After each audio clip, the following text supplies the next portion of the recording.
Hey, this is Dave DeLong from Accelerate Online. How's it going? Today, I have something really cool for you. It's basically this blueprint that I put together as a result of some brainstorming last week with a business partner of mine. He's someone who is newer to online marketing, and he asked me to really show him like what's been working and what's a way to like really create the most leverage from creating a single piece of content. And this is something that I've been doing for the past year and has really been working well in terms of getting that leverage and distribution and different types of followers and fans and subscribers and business. So I wanted to share it with him, and it culminated in this ultimate content marketing blueprint. So I'm sharing that with you today, and just want to take you through it because I think what I'm going to present here is really valuable and answers a lot of questions that people have about content marketing, what that means, how to maximize their efforts, and how to create the most leverage to be able to get maximum exposure across multiple online channels. So let's take a look. So the ultimate content marketing blueprint, it starts with a video. Now, this may not be a surprise, or this may be a surprise for you, but video really is an awesome way to convey information to people. And it's something that's really easy to do today with everything that's out there, right? So you have the option of doing live action type of video where you could turn a camera on yourself, record yourself, do an interview with someone else, record a testimonial from someone, from one of your customers, and or demonstrate proof. And proof could be a bunch of things. It could be part of the testimonial. It could be some specific outcome that's presented in a physical item. It may be something that's online that you just take the camera and you put it on the screen. I've seen that work extremely well. Or again, it may just be interviewing someone. All sorts of proof. But the point there is that in live action, you actually have a digital camera and you're recording things, recording yourself, recording someone else, recording a screen, recording objects. The next one is doing a screen share, right? So this is where you're actually online or on your computer and you activate some type of screen recording program like Camtasia or ScreenFlow, and you just record whatever it is you're doing. You may be on a webinar giving a presentation, you may be on a hangout, you may be just going through a specific website or different websites and recording your voice while you walk through it, or you may be giving some type of tutorial or breakdown in terms of how to achieve a specific type of outcome. So in that video, that is basically you recording yourself. This is an example of that type of video. So you may or may not record a picture of yourself. You could use your computer's camera to also record you, as well as recording the screen. But the whole point here is now you've created this video. And this video, who cares how long it is? I'll tell you this much. I've recorded 3-minute videos. I've recorded an hour-and-a-half videos. So it kind of depends on what the purpose is.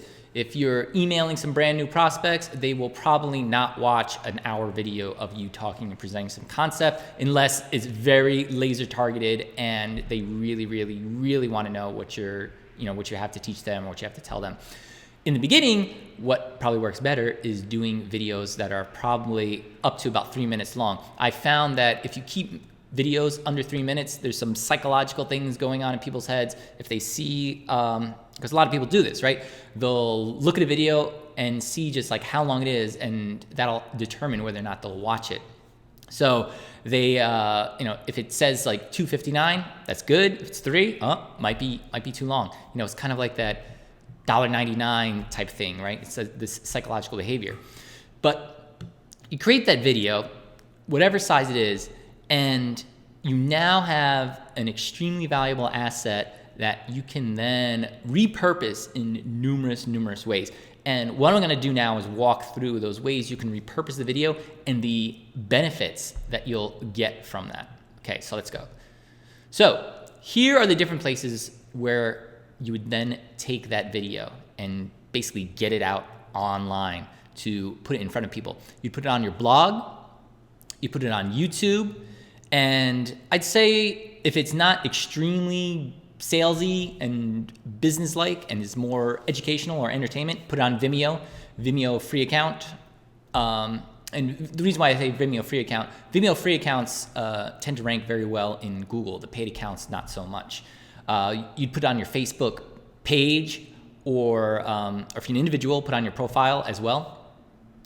You could tweet it out on Twitter. You should put it out on Twitter, and then also put it out on Pinterest. Pinterest is an area that I've just started exploring, but I see a lot of cool stuff happening there because there is an extremely focused group of people who like pinning stuff, sharing stuff, following others.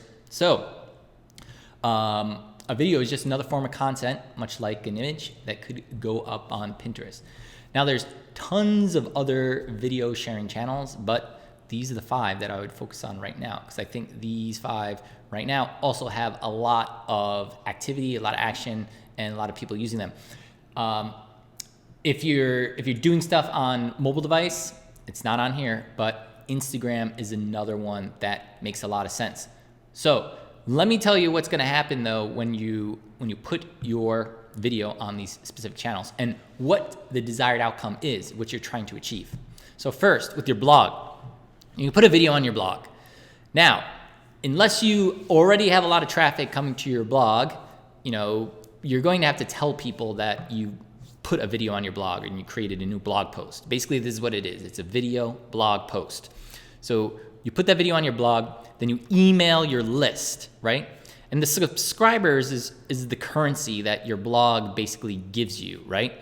So by creating these blog posts, you're basically creating more content that can be found in Google, as well as the other channels that I described, Facebook, Twitter, for example.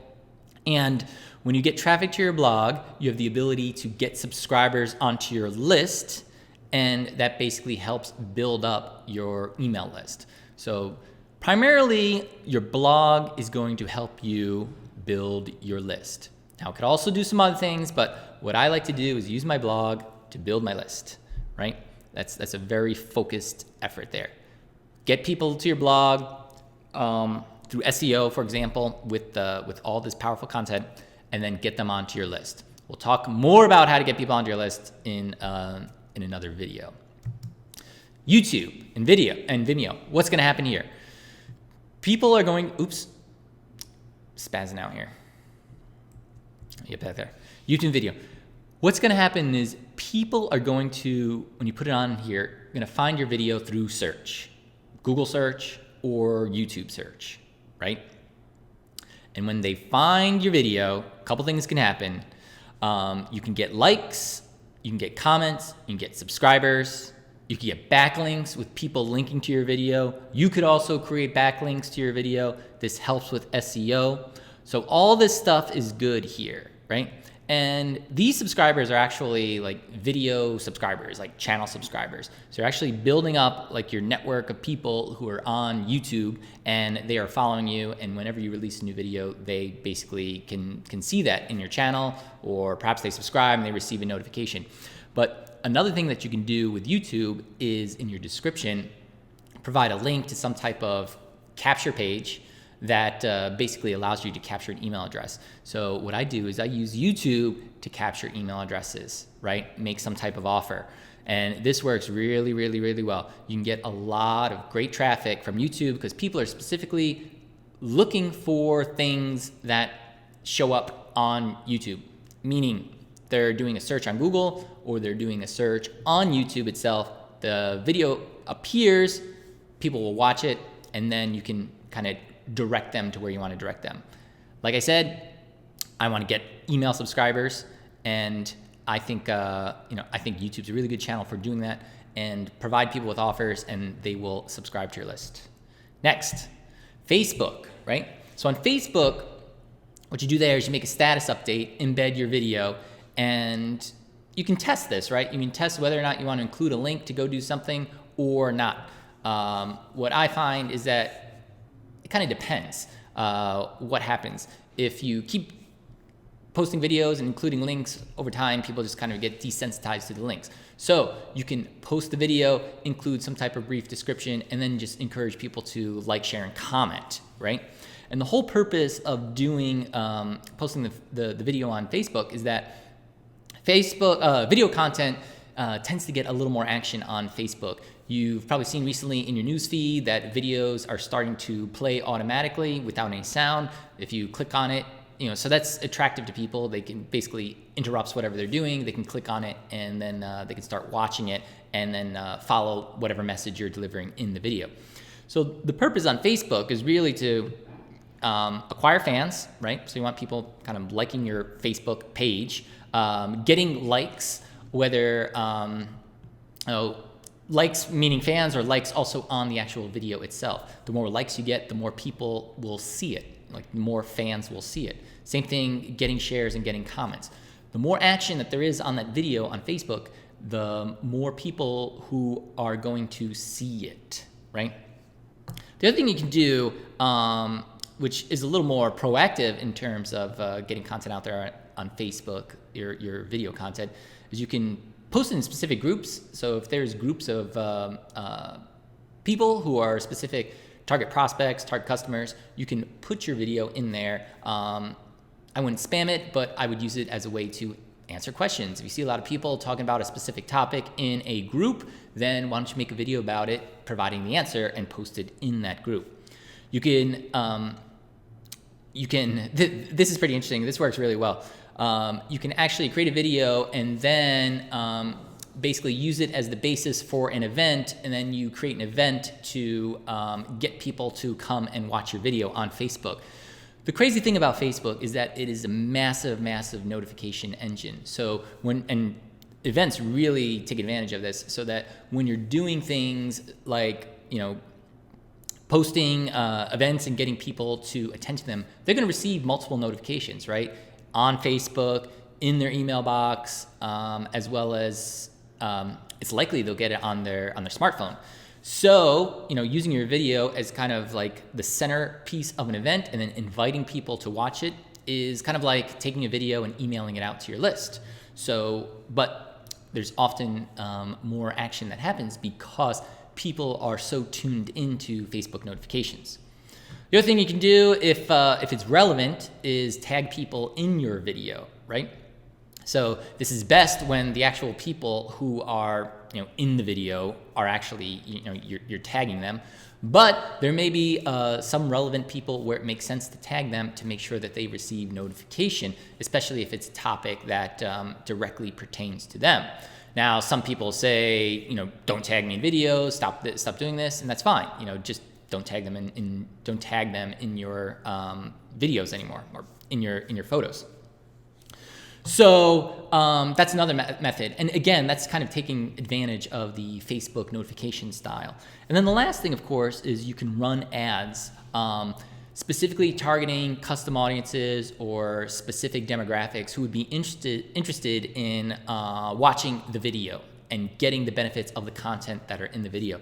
So Facebook, super duper powerful in terms of getting your video content out there. Now again, look at this. We've only still just created one piece of content and we've gotten it out into 3 different channels. So here's a 4th channel, right? You wanna take that video, you wanna get on Twitter. Tweet it out with a hashtag, right? It's for your followers with your, the currency on, kind of like what you're trying to achieve on Twitter is develop followers, develop following. And basically with your activity on Facebook, the desired outcomes are getting more followers, getting retweets, getting mentions, and then of course, you can drive traffic. So, you can include a link to that video, drive people back to your blog, drive people to YouTube, drive people to Facebook. You'll have to test it out. What I would probably do is do 3 different tweets and include links to those 3 different channels, depending on how people respond and behave. So that's definitely worth doing. The other thing too is doing promoted tweets and running sponsored tweets, using the targeting that's built into Twitter, targeting those relevant people, basically other folks who are following those types of individuals who whose following would basically benefit from the content in your video. Again, another powerful channel for getting your focused content out to focused groups of people. Finally, there's Pinterest. I haven't started using Pinterest too much, but I'm seeing tons and tons of people getting success using Pinterest because of same type of thing. Pinterest folks are totally tuned into creating boards of, primarily started out with images. So creating these boards of images, but then also the act of pinning images, liking images, and then following people who are posting relevant, interesting content. So same type of thing on Pinterest, right? You want to create, post solid content, take your YouTube content, basically embed it into Pinterest. You want to be getting followers, you want to get pins, you want to get likes. You can also get tweets and Facebook likes. Basically, there's a whole channel there of folks who are interested in specifically this type of content, photos and videos. So those people are going to be naturally more active on the type of content that they want to see and that you can deliver to them. So how does this break down? This now is the ultimate content marketing blueprint. So you can see how everything is spelled out here.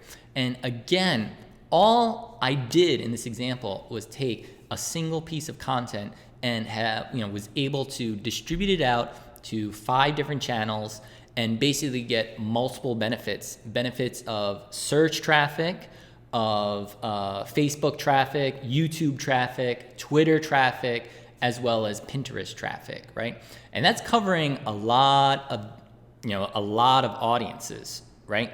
A lot of specific audiences in terms of people who are doing things online that is content oriented and content consumption oriented.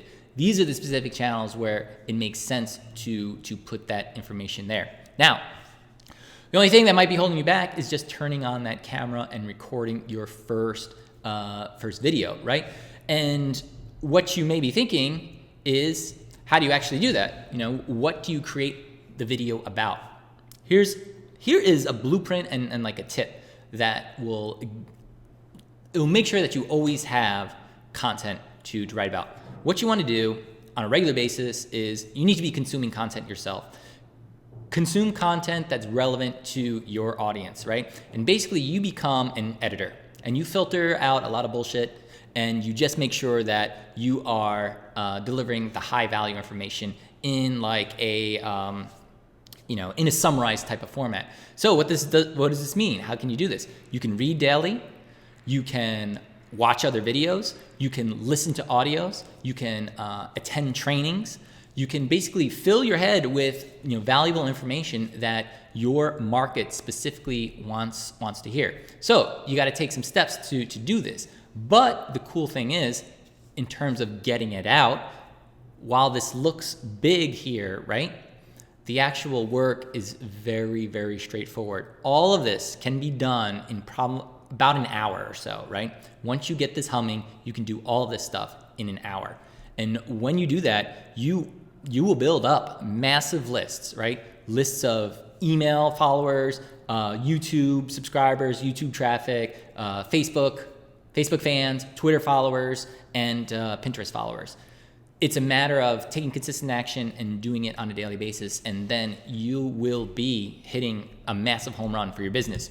So what does all this do, right? Why would you do this, right? So what it does is it adds value to the marketplace, adds value to your prospects who have specific problems, and you're helping them to define those problems and to provide them with the solutions. It builds following for you, it builds relationships. As you develop following and relationships, naturally when you make offers, you can get customers. When you serve your customers well and they like what you're delivering them and you're helping them really solve their problems, then they'll become promoters and they will promote you all day long, left and right. And ultimately, what is that doing? It's building your business. So the ultimate content marketing blueprint ultimately builds your business, right? Follow the steps in here, take action, and you will have everything you need to operate on a daily basis, promoting creating, promoting solid content, valuable content. So hope this was valuable for you today. What I'd like you to do now is leave a comment below. Let me know what you think. Ask me any questions, and I'll be sure to respond. This is Dave Lalong from Accelerate Online. Thanks for watching. Leave a comment below. Ask me questions, and I'll talk to you soon. Take care. Have a great day.